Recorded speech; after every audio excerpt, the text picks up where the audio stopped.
Chi square में हमारे पास जो सेकंड टेस्टिंग है वो कहलाती है test of association. Test of association के केस में हम ये देखते हैं कि दो चीज़ों के बीच में कोई ताल्लुक या कोई एसोसिएशन एग्जिस्ट करती है या नहीं करती है। मिसाल के तौर पर लेट से मैं ये कह दूं कि मेरे पास कुछ डेटा है और वो डेटा है मेल फीमेल स्मोकर्स और non smokers, male female smokers और नॉन स्मोकर्स। और लेट से मैं ये कहता हूँ कि मैंने जो है ना वो 200 मेल से ये पूछा कि क्या वो स्मोकिंग करते हैं या नहीं। उसमें से 150 ने ये कहा कि वो स्मोकिंग करते हैं और 50 ने ये कहा कि वो स्मोकिंग नहीं करते। इसी तरह से मैंने 300 फीमेल से ये पूछा कि वो स्मोकर हैं या नॉन स्मोकर है, और मुझे ये पता चला कि 50 जो है वो स्मोकिंग करती हैं फीमेल और बाकी 250 फीमेल जो है वो नॉन स्मोकर है। अगर मेरे पास इस तरह का पर्टिकुलरली डेटा अवेलेबल है और मुझे कोई ये कहता है कि मुझे ये बताओ कि जेंडर एंड स्मोकिंग हैबिट,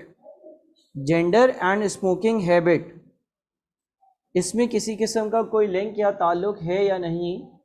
तो यहाँ पर इस केस में मैं ये कहूँगा कि हाँ, जेंडर में और स्मोकिंग हैबिट में ताल्लुक नज़र आ रहा है।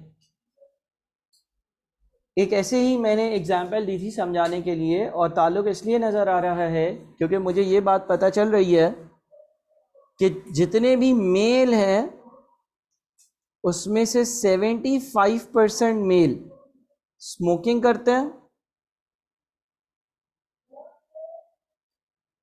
और 25% ऐसे हैं जो नॉन स्मोकर्स हैं।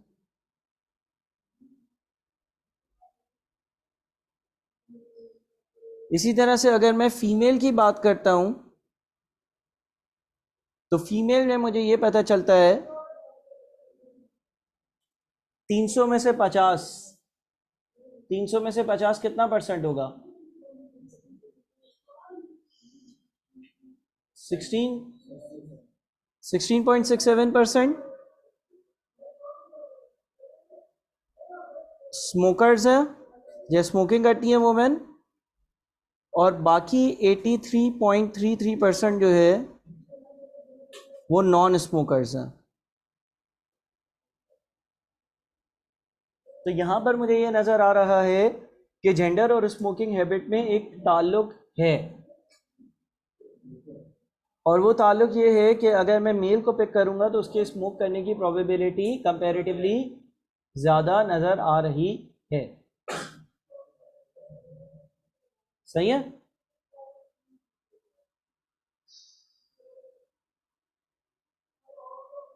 अब मैं इसकी एक और एग्जांपल करता हूँ। लेट्स से आपके पास एक है फैक्ट्री ए और एक है फैक्ट्री बी, और मेरे पास डिफेक्टिव यूनिट्स हैं और गुड यूनिट्स हैं। फैक्ट्री ए से मैंने 100 चीज़ें पिक करी,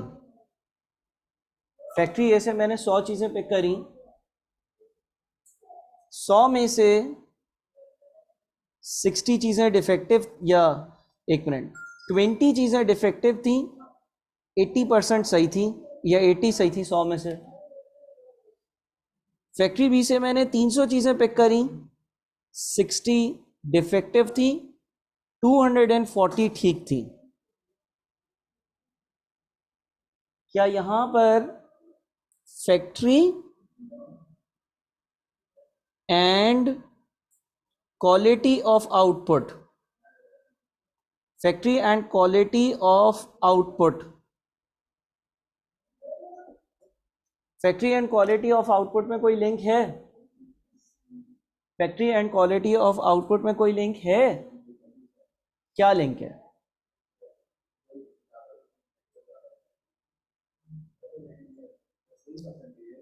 कोई लिंक नहीं है। कैसे कोई लिंक नहीं है? लिंक इसलिए नहीं है कि अगर मैं फैक्ट्री ए से कोई चीज़ पिक करता हूँ, 20% चांसेस हैं कि वो सही डिफेक्टिव होगा, 80% चांसेस हैं कि वो 20% चांसेस है कि वो डिफेक्टिव होगा और 80% चांसेस है कि वो ठीक बना हुआ होगा। फैक्ट्री बी की अगर बात करते हैं तो फैक्ट्री बी में भी तो ऐसा ही है कि 20% चीज़ें ठीक है, 80% चीज़ें ठीक नहीं, 20% चीज़ें ठीक नहीं है और 80% चीज़ें ठीक हैं। देखो, जब आपके पास इंडिविजुअल लेवल पर हर कैटेगरी की परसेंटेज सेम है तो ताल्लुक नहीं हुआ ना। ताल्लुक इसलिए नहीं हुआ क्योंकि ऐसा नहीं है कि फैक्ट्री ए से बनी हुई चीज़ें जो है वो ज़्यादातर अच्छी होती हैं या फैक्ट्री बी से बनी हुई चीज़ें ज़्यादातर अच्छी होती हैं, ऐसा नहीं है। बल्कि चाहे फैक्ट्री ए से चीज़ उठाई जाए, चाहे फैक्ट्री बी से चीज़ उठाई जाए, 20% चांसेस है कि वो डिफेक्टिव और 80% चांसेस है कि वो गुड होगी, ठीक होगी।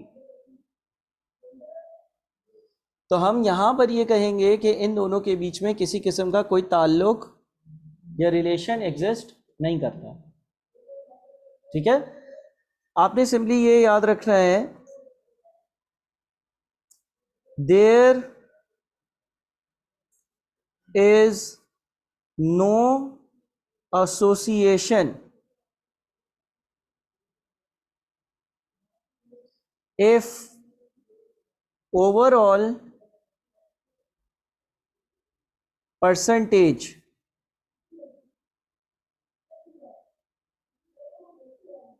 is same as percentage of each individual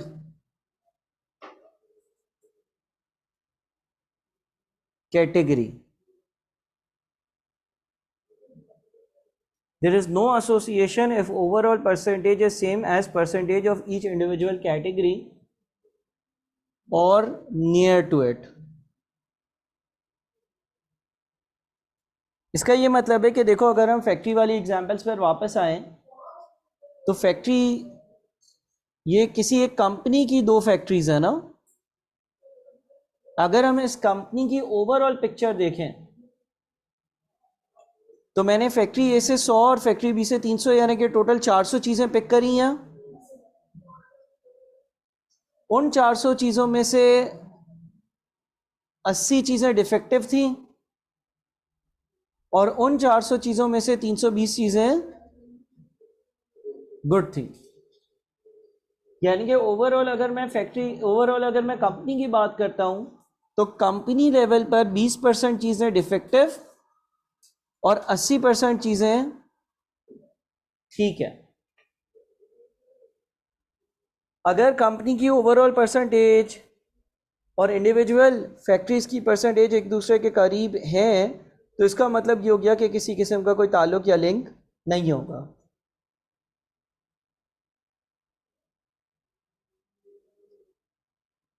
अच्छा, जैसे कि हम पहले भी पढ़ चुके हैं कि एच नॉट हमेशा किस चीज़ को सपोर्ट करता है कि चीज़ें बायस्ड अनबायस्ड है, बायस्ड नहीं है ना, या चीज़ें फेयर हैं। और उसमें हमने एक लिंक बनाया था कि ओ और ई करीब करीब होता है, का स्क्वायर का आंसर कम आता है।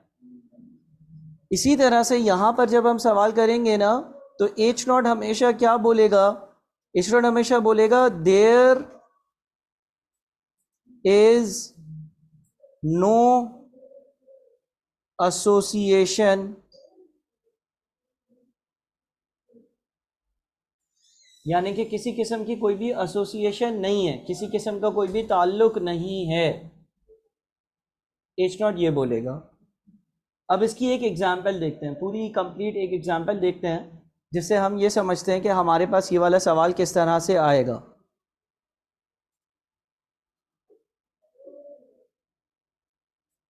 लेट से आपके पास एक सवाल दिया हुआ है और उस सवाल में आपको जो है ना एक एक्चुअल डेटा दिया हुआ है। एक्चुअल डेटा क्या होता है?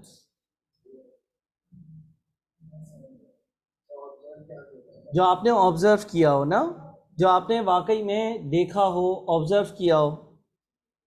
लेट्स से एक कंपनी को ये मालूम करना था कि वो जो गुड्स बनाती है और जो उसकी फैक्ट्री है, जो उसने फैक्ट्रीज लगाई हुई हैं, इनमें किसी किस्म का कोई रिलेशन है, ताल्लुक है, लिंकेज है या नहीं। तो इसने कुछ एक्चुअल डेटा जमा किया। अब एक्चुअल डेटा क्या जमा किया वो देखते हैं।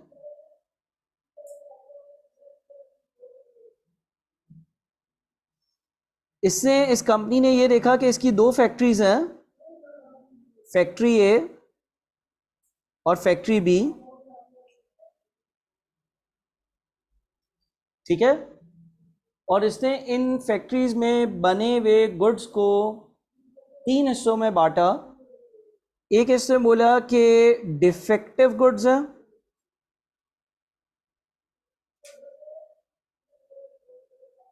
फिर इससे बोला कि एवरेज क्वालिटी, और फिर इसने बोला गुड क्वालिटी। ठीक है, डिफेक्टिव यानी कि मसला है, एवरेज यानी कि कुछ हद तक सही है, कुछ हद तक ख़राब है, और गुड यानी कि बहुत अच्छे हैं। इसने क्या किया, इसने टोटल फैक्ट्री ए से 108 चीज़ें मंगवाई। इस कंपनी की ही 2 फैक्ट्रीज हैं।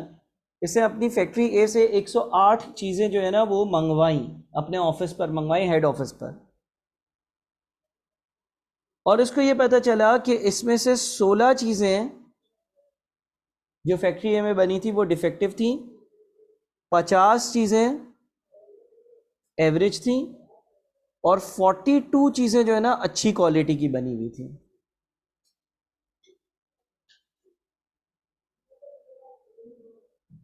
इसी तरह से इसने फैक्ट्री बी से चीज़ें मंगवाई। इसने फैक्ट्री बी से जो है ना वो 92 चीज़ें मंगवा ली। 92 में से 8 चीज़ें ऐसी थी जो डिफेक्टिव थी, 54 चीज़ें ऐसी थी जो एवरेज थी,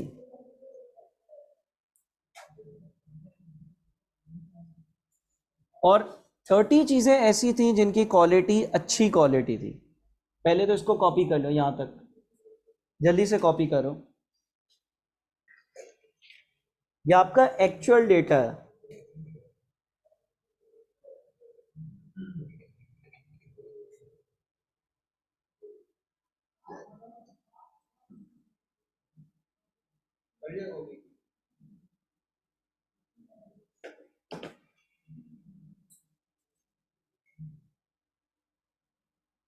ठीक है, फैक्ट्री ए से 108 चीज़ें उठाई, 16 डिफेक्टिव थी, 50 मुनासिब एवरेज थी, 42 गुड थी।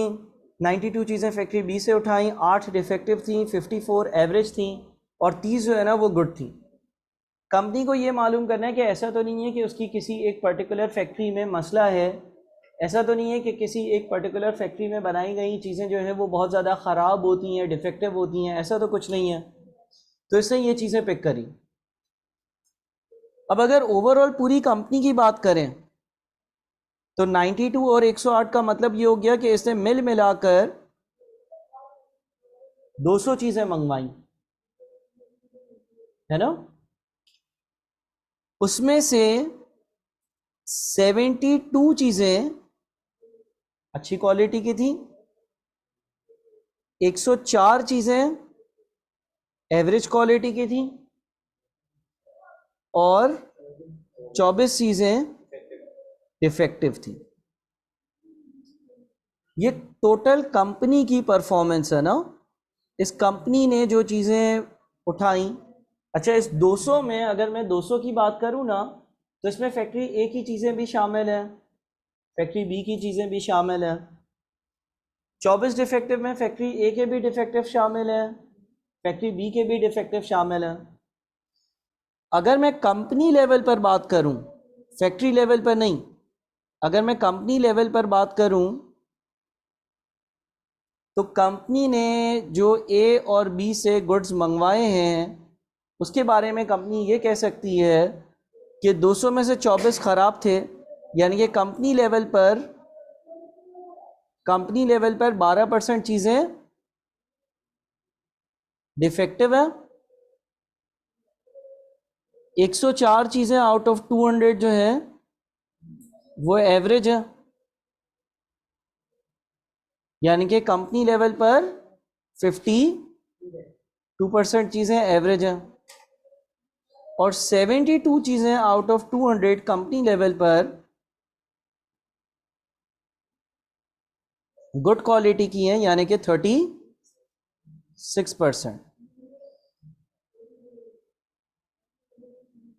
टेस्ट ऑफ एसोसिएशन में हमें ये देखना होता है कि दो कैरेक्टरिस्टिक्स के बीच में किसी किस्म का कोई ताल्लुक तो नहीं है, किसी किस्म का कोई लिंक तो नहीं है। मिसाल के तौर पर हमें यहाँ क्या देखना है, हमें ये देखना है क्या ऐसा तो नहीं कि किसी एक फैक्ट्री में अच्छी चीज़ें बनती हैं और दूसरे में डिफेक्टिव। ऐसा तो नहीं है कि किसी एक कंपनी की जो प्रोडक्शन है वो बहुत ज़्यादा इस तरह की हो कि वो डिफेक्टिव हो और कोई एक ऐसी फैक्ट्री हो जिसमें बहुत सारी ऐसी चीज़ें बन रही हैं जो अच्छी चीज़ें हैं। क्या ऐसा है या नहीं? अब देखो, ये जब एक्चुअल का आपने टेबल बना लिया ना और आपको अब पता भी है कि आपका सवाल क्या है और आपने कंपनी की ओवरऑल परसेंटेजेस भी निकाल ली, कंपनी की बेसिस पर अगर बात करी जाए तो 12% चीज़ें डिफेक्टिव, 52% चीज़ें एवरेज और 36% चीज़ें गुड हैं। चाहे वो चीज़ फैक्ट्री ए की हो या फैक्ट्री बी की हो, सब इसमें शामिल है, सब इसमें शामिल है। अब हम बनाएंगे अपना हाइपोथेसिस। हाइपोथेसिस क्या बनेगा? एच नॉट क्या होगा? एच नॉट होगा there is no association between quality of output and factory in which it is produced. There is no association between quality of output and factory in which it is produced. H1 क्या होगा? There is an association between quality of output and factory in which it is produced. ठीक है? अच्छा, जब हम company level पर percentages calculate कर लेते हैं ना, तो कंपनी लेवल पर परसेंटेजेस कैलकुलेट कर कर अगर किसी किस्म की कोई एसोसिएशन नहीं है, अगर किसी किस्म की कोई एसोसिएशन नहीं है तो जो कंपनी लेवल पर परसेंटेज आई है वही हर जगह अप्लाई होनी चाहिए। मिसाल के तौर पर तुम यूँ समझ लो कि एक इंस्टीट्यूट का ओवरऑल रिजल्ट है कि पीआरसी के 80% बच्चे पास हुए और 20% फेल हुए। एक इंस्टीट्यूट का ओवरऑल रिजल्ट है कि 80% पीआरसी के बच्चे पास हुए और 20% फेल हुए। अब अगर वो रिजल्ट हर सेक्शन पर या हर बैच पर अप्लाई हो रहा है, यानी कि अगर वो परसेंटेज, उसी परसेंटेज में हर सेक्शन का रिजल्ट आया है, तो मैं किसी भी सेक्शन में चला जाऊं उसके 80% बच्चे पास और 20% बच्चे फेल हुए होंगे, है ना। मैं वापस से अपनी एग्जांपल रिपीट करता हूँ। एक इंस्टीट्यूट है, उसमें 2 बैचेस हैं, let's say batch 1 batch 2। Overall जो रिजल्ट आया है ना वो ये आया है कि 80% बच्चे पास हुए और 20% बच्चे फेल हुए। अब 2 बातें हो सकती हैं, ऐसा हो सकता है कि बैच नंबर 1 का रिजल्ट बहुत ज़्यादा हो, बैच नंबर 2 का रिजल्ट बहुत कम हो। ऐसा हो सकता है कि दोनों का रिजल्ट सेम हो। अगर रिजल्ट सेम होगा तो कोई एसोसिएशन होगी, अगर रिजल्ट डिफरेंट होगा तो एसोसिएशन होगी, होगी ना एसोसिएशन। एक सेक्शन जो है अगर रिजल्ट डिफरेंट होगा तो एक सेक्शन एसोसिएटेड होगा विद फेलियर्स से और दूसरा सेक्शन एसोसिएटेड होगा with students who cleared the paper से। एसोसिएशन कब बनती है? एसोसिएशन तब बनती है जब मैं ये कह दूं कि भाई एक जगह पर ये जो परसेंटेज है ओवरऑल इससे बेहतर थी और दूसरी जगह पर इससे बुरी थी। एसोसिएशन तब नहीं बनती है जब जो ओवरऑल परसेंटेज आई है वो परसेंटेज हर सेक्शन में भी अप्लाई हो रही हो। यानी कि मैं बोलूँ ओवरऑल रिजल्ट 80% 20% था और फिर हर इंडिविजुअल बैच में या सेक्शन में भी यही रिजल्ट था, तो ऐसा तो नहीं है ना कि किसी एक बैच का या सेक्शन का रिजल्ट बहुत ज़्यादा बेहतर आया है, नहीं, कोई एसोसिएशन नहीं है। तो इसी तरह से मैंने ये जो 12%, 52% और 36% कैलकुलेट किया है ना, ये इंस्टीट्यूट लेवल पर किया है, यानी कि ओवरऑल जो है ना, ओवरऑल कंपनी के हिसाब से 12% चीज़ें डिफेक्टिव थी, 52% चीज़ें एवरेज थी और 36% चीज़ें गुड थी। अब अगर वापस से आप काइस करके बेसिक पर आओ तो एक्सपेक्टेड इस बात को सपोर्ट करता था कि कोई चीज़ बायस्ड नहीं है, याद आया। इसी तरह से यहाँ पर एक्सपेक्टेड इस बात को सपोर्ट करेगा कि किसी किस्म की कोई भी एसोसिएशन नहीं है। तो हम क्या करेंगे, हम जो है ना वो एक और टेबल बनाएंगे और वो टेबल होगा मेरी एक्सपेक्टेड वैल्यूज का।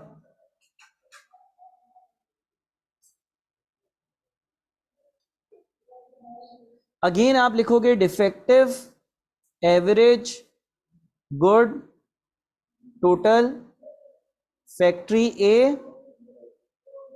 Factory B. देखो मैंने फैक्ट्री ए से टोटल कितनी चीजें पिक करी थी? 108।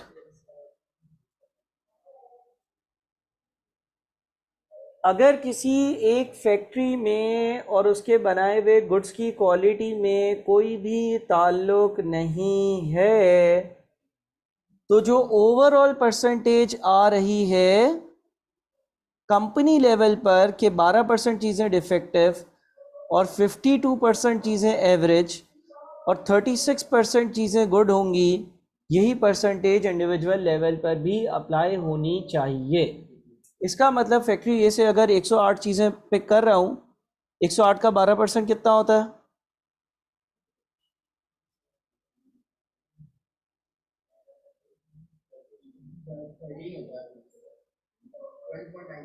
12.96 लिख देते हैं। एवरेज के लिए 108 का 52%, 56.16, और उसके बाद फिर 108 का 36%, 38.88।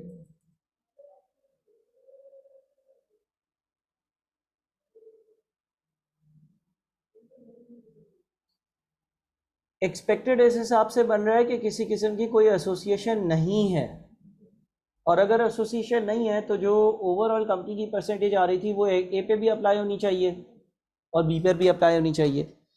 अब अगर हम बी पर अप्लाई करेंगे तो 92 का 12% कितना बनेगा? 11.02। उसके बाद 92 का 52%, 47.84।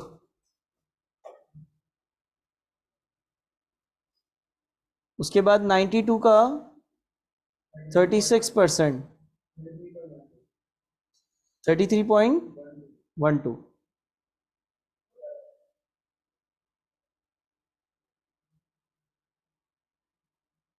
ये आपका एक्सपेक्टेड का टेबल है। एक्सपेक्टेड इस बात के हिसाब से बनता है कि किसी किस्म की कोई भी एसोसिएशन नहीं है।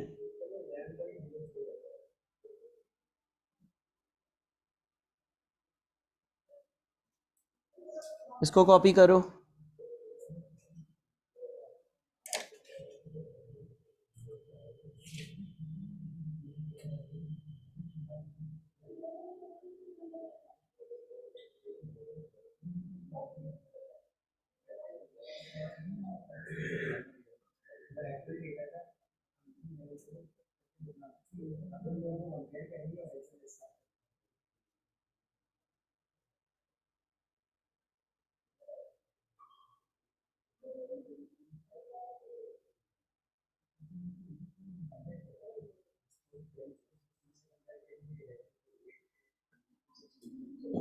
अब आपने जब ये एक्सपेक्टेड का टेबल भी बना लिया, तो इसके बाद जो आप फॉर्मूले से कैलकुलेशन करते थे काई स्क्वायर की,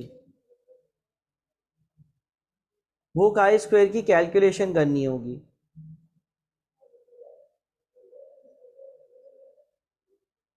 काई स्क्वायर की कैलकुलेशन कैसे होगी? आपके पास एक्चुअल या ऑब्जर्व भी है, एक्सपेक्टेड भी है। क्या क्या है? 16, 50, 42, 16, 50, 42, 8, 54, 30। और इसका एक्सपेक्टेड जो है वो है 12.96, 56.16, 38.88,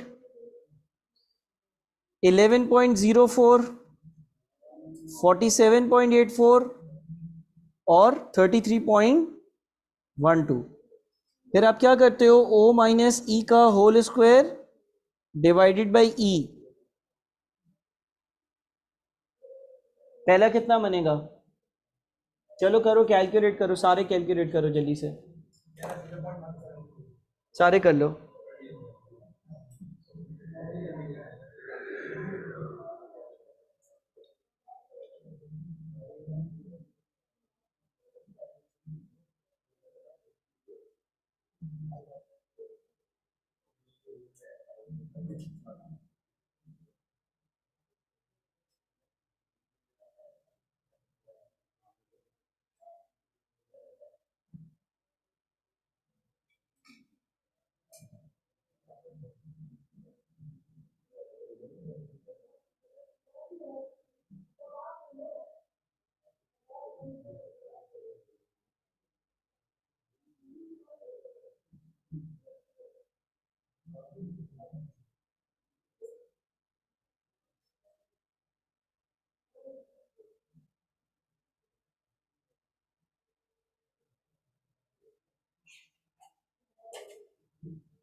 क्या आ रहा है कैलकुलेटेड वैल्यू?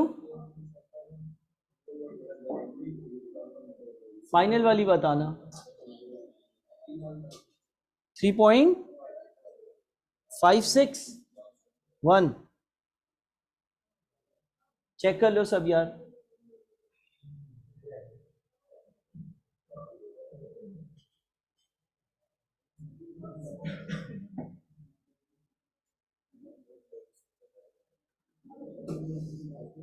थ्री 3.561 है। अब इसको किससे कंपेयर करना होगा? इसको कंपेयर करना होगा कट ऑफ वैल्यू से। ठीक है, कट ऑफ वैल्यू जो है वो आपके पास सवाल में दी हुई होगी। अब एज्यूम कर लो कि आपके पास जो है ना अल्फा दिया हुआ है 1%, यानी कि कॉन्फिडेंस लेवल है 99%। और देखो टेस्ट ऑफ एसोसिएशन का केस है ना ये वाला, टेस्ट ऑफ एसोसिएशन के केस में आपके पास जो है ना ये टेबल बन रहा होता है इस तरह का। टोटल को हटा दो तो आपके पास 6 तरह की इंफॉर्मेशन है। आपके पास 2 रोज हैं, रो नंबर 1, रो नंबर 2, जिसमें फैक्ट्री ए फैक्ट्री बी लिखा हुआ है, और आपके पास जो है ना वो 3 कॉलम्स हैं, कॉलम 1, कॉलम 2, कॉलम 3। सही है। तो आपका डिग्रीज ऑफ फ्रीडम यहां पर जो कैलकुलेट करने का तरीका होगा वो होगा रो -1 मल्टीप्लाइड बाय कॉलम -1, यानी कि 2 - 1 मल्टीप्लाइड बाय 3 - 1, तो कितना आएगा? 2 आएगा। अब आप काई स्क्वायर के टेबल पर जाओ, ये वाली वैल्यू तो काई स्क्वायर की कैलकुलेटेड वैल्यू है, काई स्क्वायर की टेबल वाली वैल्यू बताओ कैसे? अल्फा 1% होगा और डिग्रीज ऑफ फ्रीडम 2 होगा। कितनी दी हुई है? 9.21। अगर वैल्यू 9.21 दी हुई है तो इसका मतलब ये हो गया कि ये जो काई स्क्वायर का ग्राफ बनता है इसमें यहां पर अल्फा होता है, ये कॉन्फिडेंस लेवल है, ये वाली वैल्यू जो है ना ये 9.21 है, जिसको हम कट ऑफ वैल्यू बोलते हैं। मेरा कैलकुलेटेड आंसर इस कट ऑफ वैल्यू से पहले आ रहा है, और हमेशा इसमें यहां पर पहले एरिया ऑफ एक्सेप्टेंस होगा और बाद में एरिया ऑफ रिजेक्शन होगा। लिहाजा क्योंकि मेरा आंसर 3.561 आ रहा है तो मैं क्या करूंगा? एक्सेप्ट H0, H0 को मैं एक्सेप्ट कर लूंगा और ये कंक्लूड कर दूंगा कि फैक्ट्री में और उसके बनाए हुए गुड्स में कोई भी ताल्लुक लिंकेज नहीं है। ठीक है।